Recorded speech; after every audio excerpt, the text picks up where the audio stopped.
Hello बच्चों, let's see this question and the question says for the electrochemical cell M to M plus and X minus to X हमें E not दिया है M plus से M मतलब कि इसका E not reduction दिया है दोनों का ही। ठीक है, तो हमें ये बताना है डेटा से कि कौन सा डेटा हमारा करेक्ट होगा, ऑप्शंस बताने। अब जैसे बच्चों यहाँ पे M से M प्लस दिया है और X माइनस से X। अब ये देख लेते हैं ये एक्चुअल में सेल ठीक है भी या नहीं। हमें कैसे पता चलेगा ये सेल ठीक है या नहीं? अगर इसका ओवरऑल ई नॉट की वैल्यू अगर नेगेटिव में आती है मतलब कि ये नॉन स्पॉन्टेनियस रिएक्शन है, ये रिएक्शन नहीं हो सकती, हम फिर वो ई नॉट हम नहीं लेंगे। अब जैसे M से M प्लस है, X माइनस से X है, तो बच्चों हम क्या कर सकते हैं? ई नॉट फॉर्मूला क्या होता है ई नॉट सेल का? E nought of cathode minus E nought of anode. ये किसका है? स्टैंडर्ड रिडक्शन पोटेंशियल है। या फिर हम क्या कर सकते हैं, अगर हमें ई नॉट सेल निकालना है तो बस जिस तरीके से दिया गया उसी तरीके से ई नॉट रखते जाएंगे। जैसे एम से एम प्लस रखेंगे तो यहाँ पे रखेंगे ई नॉट एम से एम प्लस, और क्या रखेंगे? एम से एम प्लस रखेंगे, और एक्स माइनस से एक्स तो plus E nought of x minus से एक्स रखेंगे। ठीक, एम से एम प्लस क्या होगा बच्चों? ई नॉट क्या दिया है? एम प्लस का से एम का दिया तो इसको उल्टा रखेंगे -0.44 प्लस एक्स माइनस एक्स, इसका भी उल्टा रखेंगे तो -0.33। ये -0.77 वोल्ट आ रहा है बच्चों।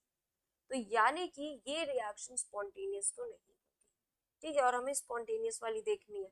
अब देखिए बच्चों यहाँ पे ये नहीं है, ये नहीं लिख सकते कि यहाँ पे -0.77 वोल्ट है तो ये लिख दिया।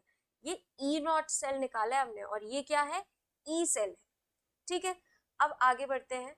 इसका मतलब क्या होगा कि जो एनोड है उसको कैथोड बनना पड़ेगा और जो कैथोड है उसको एनोड बनना पड़ेगा। इसका मतलब अगर हम इस रिएक्शन को इस तरीके से लिखें, एक्स से एक्स माइनस से बच्चों हम यहाँ पे लिखे एक्स माइनस से एक्स। और वैसे भी बच्चों में यहाँ पे एक चीज देखिए, एक चीज तो हमने देखी नहीं, यहाँ पे ये इलेक्ट्रॉन दे रहा है और यहाँ पे भी इलेक्ट्रॉन दे रहा है, यहाँ पे भी ऑक्सीडेशन हो रहा है और यहाँ पर भी ऑक्सीडेशन हो रहा है। तो ये तो वैसे भी रिएक्शन हमारी फिजिबल नहीं है, तो हमें इसको कैलकुलेट करने से पहले ही देख लेना चाहिए था। तो इतनी भी कैलकुलेशन करने की आपको जरूरत नहीं है, ये तो वैसे भी फिजिबल नहीं है। ये एक इलेक्ट्रॉन दे के -1 इलेक्ट्रॉन निकाल कर ये एक्स बन रहा है, यहाँ पे भी -1 इलेक्ट्रॉन दे के एम प्लस बन रहा है। जबकि क्या होना चाहिए इस तरफ? क्या होना चाहिए? रिडक्शन होना चाहिए। एनोड पे क्या होता है? ऑक्सीडेशन, और कैथोड पे क्या होता है? रिडक्शन। तो इसको हम कैसे लिख सकते हैं इस रिएक्शन को, मतलब इस सेल को?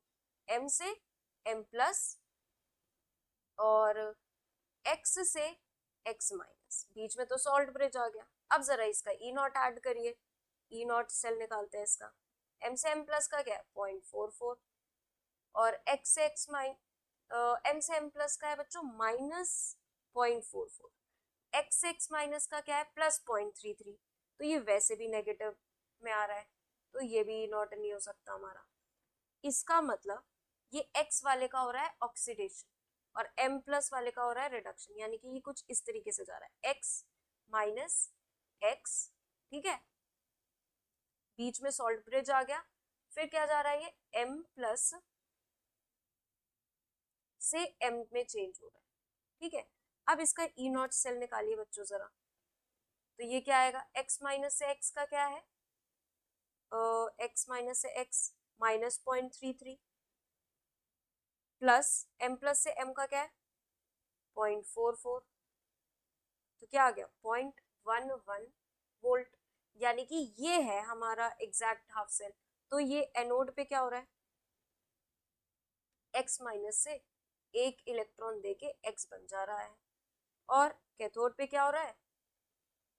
एम प्लस एक इलेक्ट्रॉन लेकर एम बन जा रहा है।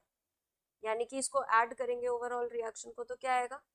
एक M plus plus X minus gives X plus M. तो ऐसे कौन सा दिख रहा है ऐसे स्पॉन्टेनियस रिएक्शन में? B option. अब जरा सी ऑप्शन को देखें बच्चों, तो सी ऑप्शन में ई सेल निकल रहा है बच्चों, ई सेल। तो इस रिएक्शन का ई नॉट सेल, अब ई सेल का फॉर्मूला क्या होता है, E nought cell minus 2.303 R T by N F log concentration of product जो कि x है यहाँ, m by concentration of reactant, तो x माइनस और m प्लस। अब बच्चों सबसे यहाँ पे बड़े सारे पॉइंट्स होते हैं। देखिए सबसे पहली बात n की वैल्यू हमें पता है 1, ई नॉट सेल की हमें वैल्यू पता चल गई। यहाँ पे हमें पहली बात कंसेंट्रेशन की वैल्यूज गिवन ही नहीं है, तो हम ई सेल कैसे निकालेंगे, ठीक है, ये हो गई पहली बात। तो जब कंसेंट्रेशन ही नहीं पता तो हम कैसे निकाल सकते हैं इसका, तो करेक्ट ऑप्शन बच्चों उस हिसाब से फिर हमारा क्या आ गया, ऑप्शन बी ही आ गया। So I hope all of you understood very well, thank you and best of luck.